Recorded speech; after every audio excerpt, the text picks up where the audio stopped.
This is Dan from MusicXplorer. We're here with Brett Engler, a blues-based singer and guitarist from New Jersey, and he's releasing his third album this year. Give us some history on yourself and your inspirations, your influences, and I know Clapton's one of your influences. Huge influence. Like, you want to have a course in how to play blues guitar. Duane Allman, Eric Clapton taught me how to play guitar. And you copy people, you figure out what they're doing, and then you form your own style. That's what those guys did. So you've played with a lot of people, including members of Paul McCartney's Wings, Ian Hunter's band, and the Tower Power. What moment stands out to you that you cherish the most out of all the things you've been involved in? Well, working with Steve Holley, I think it was Paul McCartney's Back to the Egg album he was on, and I met him through a mutual friend, jammed with him for years, same with Paul Page, great rhythm section, Paul Page on bass, and I was lucky enough to have both of them on my 2012 album, Go Back. Regarding your album from 2013, the Hudson River Anthology, the song Somewhere in Between, the video is really cool. The song is great, and it's all over New York City, and it's produced really cool. That's a great story, because I was approached by a guy in the Netherlands. He says, I want to come to New York and grab a singer-songwriter and do a music video. And I'm like, what?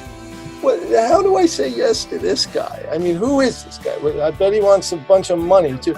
He didn't want any money. He just wanted this for his reel, and he comes to New York. I pick him up at his hotel.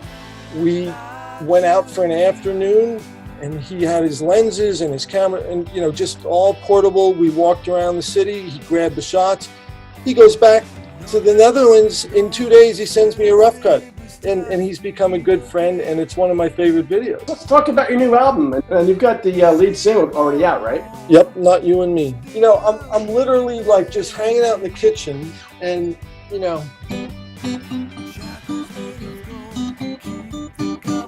oh, what's that? And it hung around for a while. It was just like I hummed a little something with it, but it was around for a number of years. I was making a salad one night, and my wife wanted to watch this new show on CBS called Zoo, and I was off making a salad in the other part of the kitchen, and I hear somebody had ripped off my guitar riff like so blatantly, and I'm like, listen to that.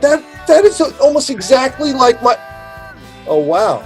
That's my voice. It was my song being played in this episode of Zoo. And when you get something on TV, that's what you want. I mean, once your album's out, what are you doing as far as, promoting it, gigs? I mean, once we get through this episode, this crisis, what are your plans? Yeah, I'm going to do one other single with a video, maybe two. And then I'll get back out there and start doing gigs a little more seriously. What is the funniest rock and roll moment you can think of? Sharing a dressing room with Tiny Tim. Really?